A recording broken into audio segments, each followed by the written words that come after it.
Hello there, welcome to the PlugBox Podcast, where we discuss all things EV and renewables and generally have a damn good chinwag. Anyway, on with the show. Good evening. Hello there. Peter to Peter, can you hear me? I think so. Good stuff. Good evening, everybody else. Welcome to this week's episode of the PlugBox Podcast. I've completely lost count of what number we're up to now, Pete, so we are well into double digits, I think, by now. Number 14, nonetheless. 14. That's good going. Yeah, please catch up with previous episodes on YouTube. All available, like and subscribe. What topics have we got today? You're going to ask me if I've got a list. Oh, it's in the script now. I've got to ask you about your list. I do have a sort of a list, not as well prepared as usual, I have to say. I don't think we can not get through this podcast without talking about the Plaid event from last week. What's that? We can touch. Well, it was a bit of a non-event, I think, Pete. That's probably why you're asking. But we'll come on to that a little bit later on, along with some of the feedback from the journalists who've got their hands on the car. We can talk a little bit about Gigafactories here in the UK as well. So there's some news knocking around about various Gigafactories that are being planned. But we're going to start, I think, with Polestar 3. Under a drape or a sheet at the minute, It is. right? That's right. So widely available online, and I think not unveiled as an official press shot yesterday, was a vehicle under a sheet, as Pete described, but it is confirmed as the Polestar 3, an all-electric SUV that's potentially going to use the Polestar 2 battery. So Polestar 2 was actually a very popular car. I see quite a number of them on the road now, Pete. I don't know about you. Yeah, good looking. But it's all based on the XC40 platform, right? Yeah, so that's true. Presumably this is going to be a Polestar or an XC40 dressed up as a Polestar, which is maybe not a bad thing. No, not at all. Some interesting stats: approximately 300 miles of range, an Android-based infotainment system said to go into production in next year, so 2022. Be the third car that Polestar offers, having done the 1 and the 2 previously. Set to take on a number of other vehicles coming along. Obviously, we can't say much about the design, but it's going to be more boxy. It looks more boxy given the fact that it's an SUV, and that's something, of course, that the sheet can't hide. But that I'm particularly interested in. Definitely a strong competitor for the likes of Tesla. And as you quite rightly say, it's got to be good looking. Yeah, so it'll be a hot market, right? So interestingly, I think either yesterday or today or this week, it's the Audi Press UK launch of the Q4 e-tron and Q4 e-tron Sportback, which will be a direct competitor for this. So kind of like small premium SUV, as you said, along with Model Y and maybe the Ford Mustang Mach-E as well. So it'll be a crowded marketplace. But if form carries on, then no doubt it'll be good looking. Whether it's as good looking as the Precept concept car or not, I'm not sure. But yeah, if it's got the XC40 underpinnings and Polestar design and bronze seat belts, then I'm all for it. Yeah, of course, slight digression, but we're still waiting for orders of the Model Y here in the UK. So if Polestar get their act together and launch pre-orders sooner, it could start to impact our friends over at Tesla. Yes, I think that goes across the board for Europe, right? There's no allocation or no build for European cars in terms of a Model Y, right? So yeah, that Q4 e-tron and the Mach-E and a few other products, this one, as you say, are going to hoover up that market if Tesla aren't quick. Correct. I'm not sure how big the Model Y market will be in Europe for Tesla, but significant, I think. But getting smaller unless they hurry up. Yep, definitely. So we'll look out for that one. I guess if it's 2022 it goes into production, we should be expecting that to be unveiled maybe towards the end of the summer or autumn time. Although these days that's anybody's guess. Cars are unveiled sometimes years in advance, sometimes 3 minutes before they go on sale. So who knows? Can't guess anymore. Next one, Pete. Next on the agenda, without a segue. Terrible. UK Gigafactories. So I read earlier this week a story in the Financial Times, very highbrow newspaper for me, I hasten to add. The UK is currently in talks. Now, who they mean by the UK is in talks, I'm not really sure. I'm guessing it means government, and government probably going to be handing out various incentives for these companies to start construction of these, let's say, large employers. As I say, 6 companies currently in talks, a couple of OEMs, one of which being Ford.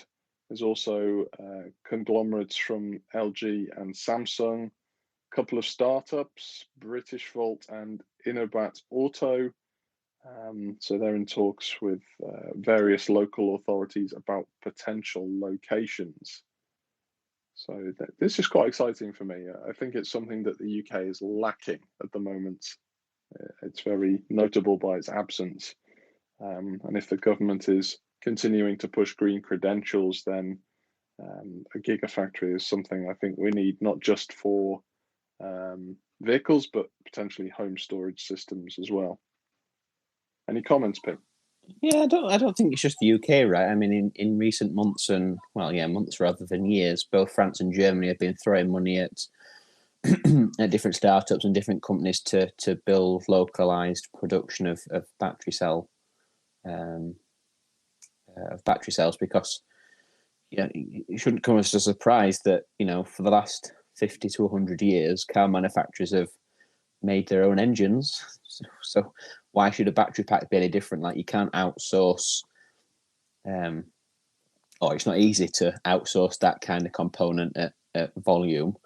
There's not many mass market vehicle OEMs that don't make their own engine. So why they thought they'd just be able to get off the shelf battery packs from SK Innovations or LG Chem, etc., is beyond me. But not only does kind of the industry need the volume, localized production is key, because even if you manage even if you manage to make the battery cells using renewable energy and no carbon and this, that, and the other, if that's done in China or Korea or Taiwan, and then it's stick on a boat that chugs halfway around the world burning sludge, then the eco credentials very quickly go out the window.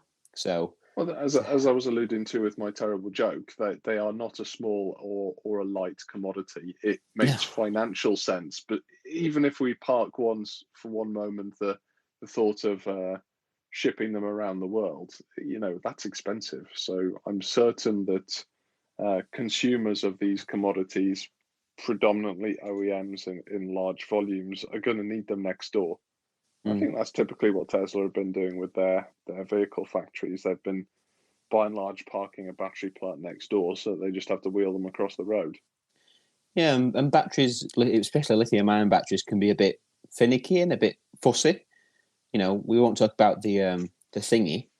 No. But battery packs have to be shipped quite carefully. You kind of need like a cooled or an air-conditioned container, and there's always issues with moving energized battery packs around for obvious reasons. So if you can build them locally, as you said, at least on the same continent or in the same country, or even better down the road from where you're assembling the vehicles, then Yeah, that's the best solution, really. Mm. So the UK government, for those interested in the numbers, has set aside 500 million to fund or to help finance battery plants in the UK, which may seem like a lot, but the EU's equivalent is 2.9 billion euros. So that's, let's be honest, that's makes our funding like a drop in the ocean. So there are 38 planned gigafactories across Europe, 6 of which are potentially in the UK. May not even be included in that 38 now that we are no longer part of our union with Europe.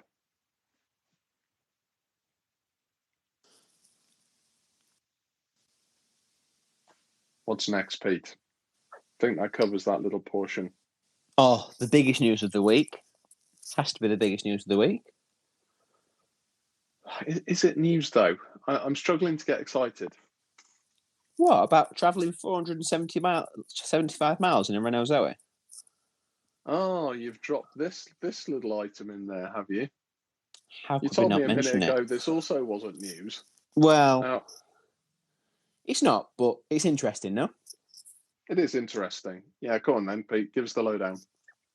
Well, it's mainly for my newfound affinity with the Renault Zoe, thanks to well, that's what you call it, through onto whilst I'm waiting for a car. But yeah, so someone's decided to drive around a racetrack here in the UK. I think it's Thruxton.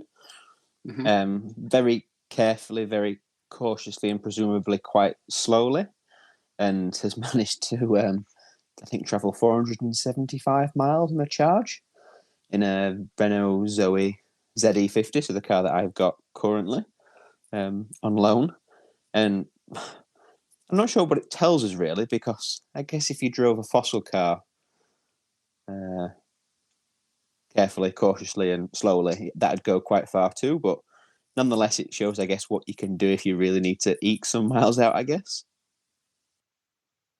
Yeah, and whilst it's an impressive feat, right, I suspect the nature of the driving is such that it would probably be deemed unsafe on a public road because they'd have been going, I guess, particularly slowly without any braking at all, but certainly non-aggressive braking. It just is not representative, but it does show what's possible in terms of efficiency. I think I read somewhere over 9 miles per kilowatt hour, which is, well, it's way in excess of most EVs. Yeah, so I drive the Zoe at the minute, and I just drive it normally. I'm quite a big chap. I always have the aircon on and drive it, well, at the speed limit, putting it out in a public forum at the speed limit. And I think my long-term trip's at 4.2. So somehow they were doing over double or half my consumption, which, as you say, is no braking, going slowly. Yeah, but nonetheless, it's impressive to see how they eked it out. It is, yes, yeah. I wonder what other cars might be capable of if treated in the same way. I guess some of the larger battery pack vehicles would need a considerable amount of time to actually cover the complete consumption of a battery pack. Yeah. Speaking of cars with large battery packs, Pete. Or not quite as large as we were anticipating. No, very true. Model S, I think you're about to jump into, right? Yes, it was a Plaid event, right? So actually, on last week's podcast, we generally record on Thursday. Last Thursday, well, evening, early hours of Friday morning when you're in the UK, but evening in the US, there was the Tesla Model S Plaid unveil. And I don't know, there's just something odd about it. I mean, Tesla and Elon presentations are always a bit odd, and it always seems like it's the first time it always seems like it's the first time he's ever seen the presentation, the way that he squints down at his monitor below the stage. But yeah, this one felt particularly odd, and every slide transition looks like a surprise to him. Yeah. He's not a gifted presenter. he has a lot of other positive credentials. You can think what you like of him, but he's not a natural-born presenter. No, he's not a good presenter. He's not a good orator, and he always seems to get hung up on whatever the crowd's blurting up at him. But anyway, I don't know. It seemed particularly odd because there's a lot of stuff in the car that's kind of come out subsequently that just kind of wasn't covered. Like the big one is they've changed the battery or the battery pack, should I say. But they haven't announced whether it's the 18650s. We don't think it's the new 4680s or, but they haven't confirmed kind of what they've changed or what the capacity is. Apparently the charging's faster, but they haven't really said how much faster. Mm-hmm. They just gave some spurious, in 15 minutes, I think you can get, 180 miles or something like that. Mm-hmm. But it was just quite odd. So, just some detail missing. So they talked about the motor, right, and that it doesn't have a gearbox and it's single speed from 0 to 200, but you need special wheels and tyres as well. Yeah, which is quite interesting. Yeah, it was. But yeah, there's loads of other stuff that's kind of not being talked about. So we mentioned on last week's podcast that we thought maybe about the audio system, where they talked about active noise cancellation, which is not so new, but maybe Tesla have got a different take on it or it's improved, but they didn't really cover that. And then the other thing is like the UI is different for the software, but it's not V11. It's still V10 of the software. So has it now forked from what's on Model 3 and Model Y? Like there's just a lot of, kind of unanswered questions. There was a lot of talking, I felt, but they didn't really say anything. Very true. And we also mused in last week's episode about what the one more thing might be, which has become almost the norm in these big product launch events these days, certainly pioneered by Apple, but there was nothing like that. There was no update to Cybertruck. There was no update or mention of the Model X, as we discussed before this meeting. Nothing on the Roadster. Very little. I would almost question the need for such an event. Yeah, I don't know. I think maybe they had to do something right because at I think the shareholder meeting, I think in January or February, where they announced 2020 complete financial performance.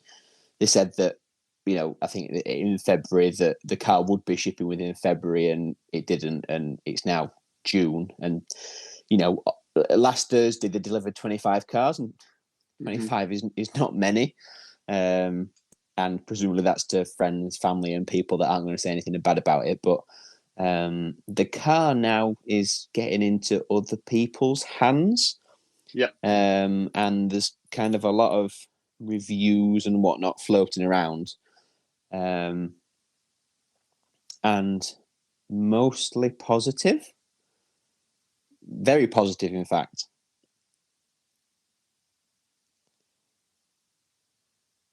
Yeah, there's a lot knocking around and a lot of talking about performance for obvious reasons. Motor Trend being one of the big publications that have got hold of it. I mean, the statistics are astonishing.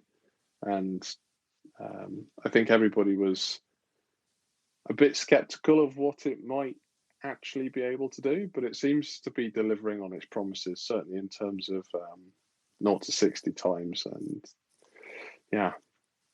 Yeah, so one of the things we said in podcasts past about Tesla is that they sail quite close to the wind with their kind of reported figures, especially range.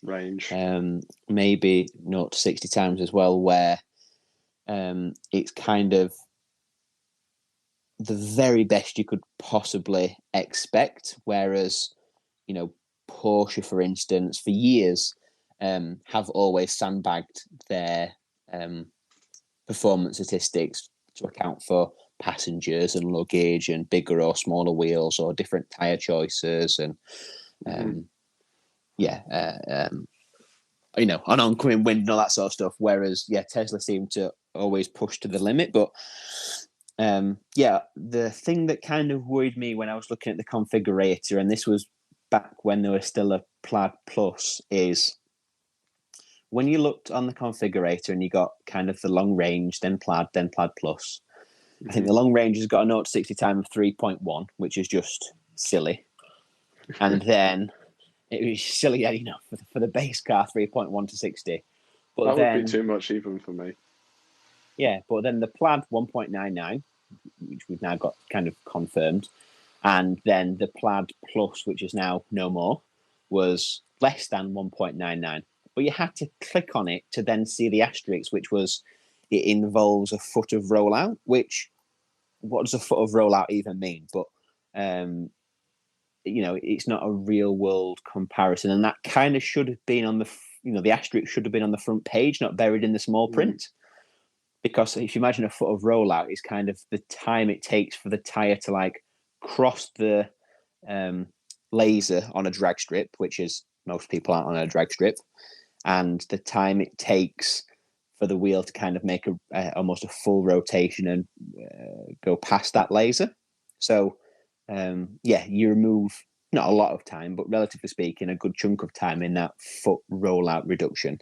But anyway, getting into the weeds, but it seems in the real world, in the hands of actual customers and some journalists, and by the way, when I say journalists, you mentioned Motor Trend, which is kind of, I would argue, one of the biggest motoring publications in the US. This is not press cars. This is not specially prepped vehicles, Ferrari.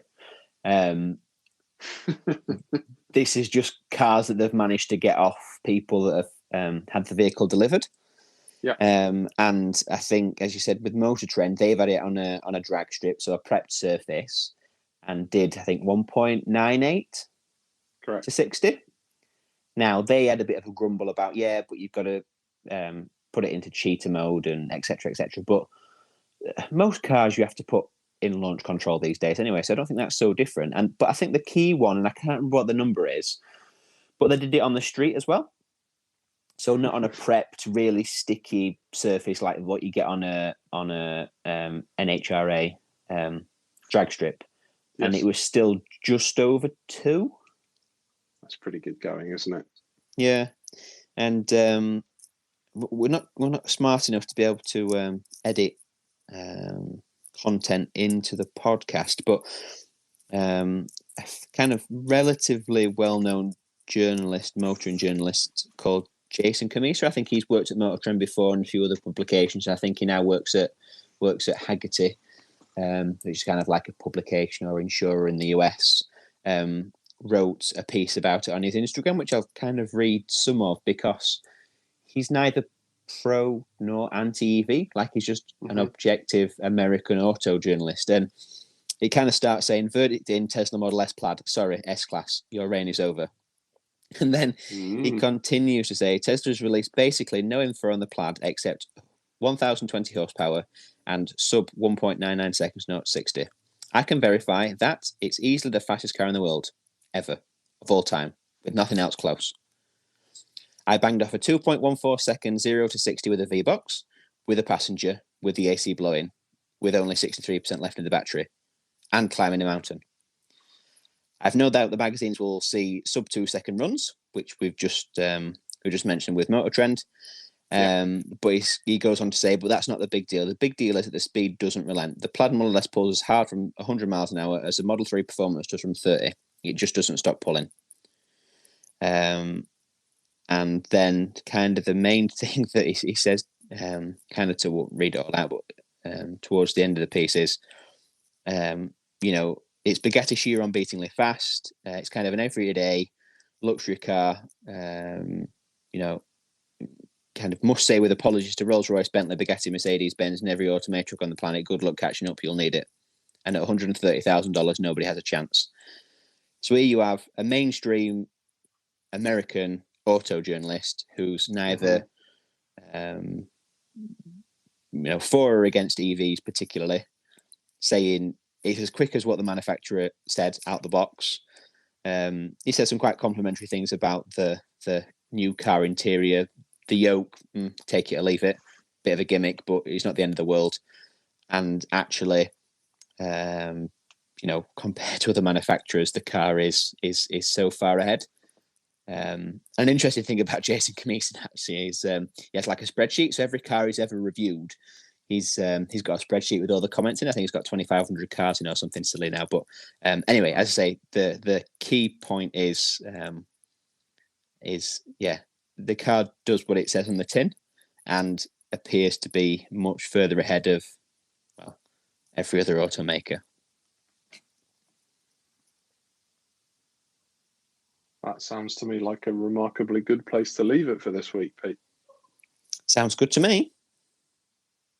Excellent. Well, let's knock it on the head there then. A relatively short one this week.